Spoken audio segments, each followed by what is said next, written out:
My name is Seph Fontane Pennock. I started PositivePsychology.com in 2013. Back then still as a personal blog, just a WordPress website, just writing about positive psychology, and eventually building a business out of that platform.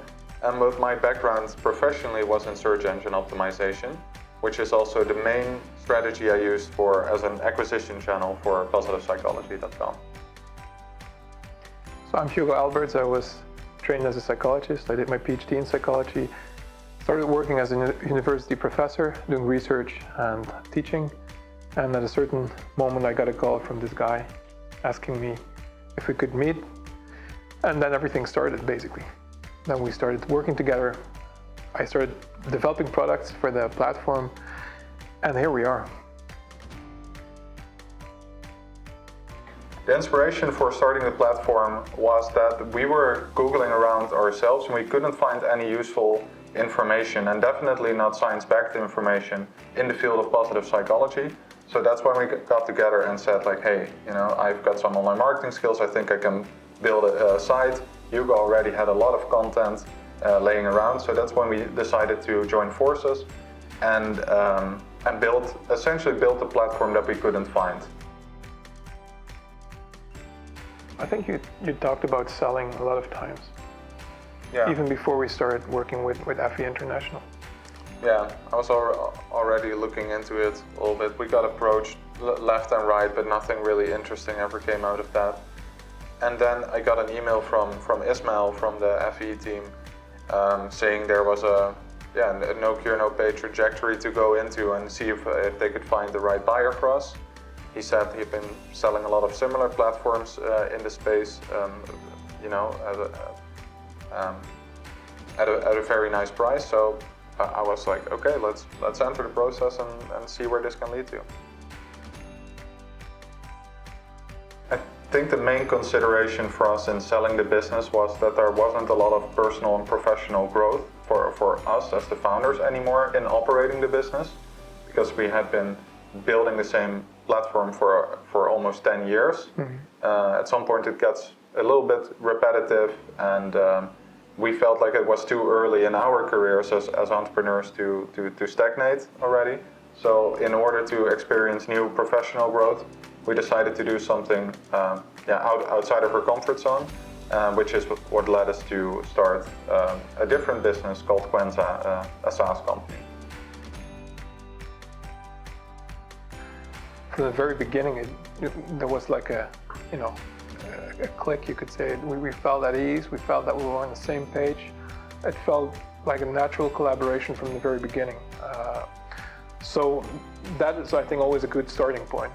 And like on a different level, I think the expertise, the scale of business that the other party was bringing in, I think that would also mean for us a huge learning opportunity. Yeah, and I think the resources and expertise that they brought to the table allowed us to feel confident that our company was in good hands. Yep.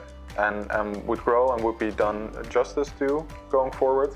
That was also a really important consideration, and the fact that they were willing to leave the team intact and not come in and start changing everything around, but just keep operating as is and just look for new growth opportunities. Mm-hmm. Was something that was very important to us.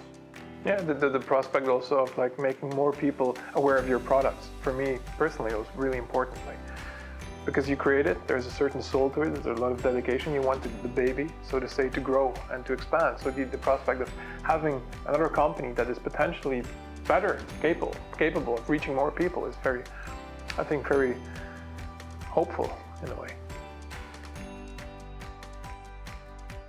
What I learned is that there's always a solution. Sometimes we got stuck at a certain point, and I thought, like, we're never gonna fix this.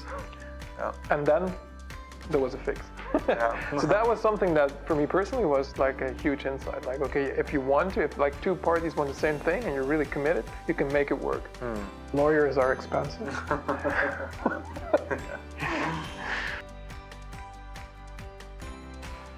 What surprised me the most is that if you're on the same page, if you want the same thing, you can overcome almost every obstacle. There were many phases in the process in which I thought we can never find a solution here, we can never find a common ground, but ultimately we always found a common ground, we always found a solution. So for me that was extremely hopeful, and also learned that, you know, if you're on the same page and if you want the same thing, you can make it work. That's when a sense of pride came over me for having built all of this, for having gone from basically, you know, growing up in a small town in the Netherlands to now here being in New York and Manhattan, selling the company. That's when I realized the whole journey that we've gone through over the past 10 years and how amazing it has been. Yeah, for me it was a mixture of positive and negative. I think that there is a part of me that, you know, found it difficult to let go, because, you know, you built this company and it's basically saying goodbye to something. But at the same time, there is this great sense of pride and relief, and also this excitement of where this is going to be next. So I think it's both, for me at least. For me, for both of us, selling a company was completely new. I mean, we've built companies but never sold one before, so there's a lot that goes into it where I felt very inexperienced or unequipped. And in working with both FE International and with an incredible team of M&A lawyers, I felt in good hands. I felt like on top of the process. I knew what was going on at all times. If I didn't understand something, there would always be patient people on FE's team to explain to me what was happening and why. So yeah, in an unknown world, I felt very equipped and always trusted that things were going well and progressing nicely. And that's a very special thing to me. Yes, I can relate to that. I think I was always able to be vulnerable because of my inexperience. I often felt that I didn't know what to say, and we always got this extensive feedback on, you know, how to proceed, what to say, what not to say, and I always felt in good hands from the very beginning till the end. So in our second business, Quenza, the software company, what we're doing differently is a couple of things actually. One of them is we're really building a company and a team and some substance. Instead of just a platform with a lot of traffic, we're now like putting people on the payroll instead of working with independent contractors. We're really focusing on company culture. We're doing a lot of offsites, getting everyone on the team together, make sure they all know each other and that there's clear lines of communication in the company. So these are things that are now new to us and that we're doing differently in this company. So right now I'm taking a sabbatical. I don't know for how long yet, but this process has been very intense and we've basically been going at it for 10 years straight. So I need some time off, focus on some other life domains. And then I'm excited to step back into our second company and do it all over again, basically.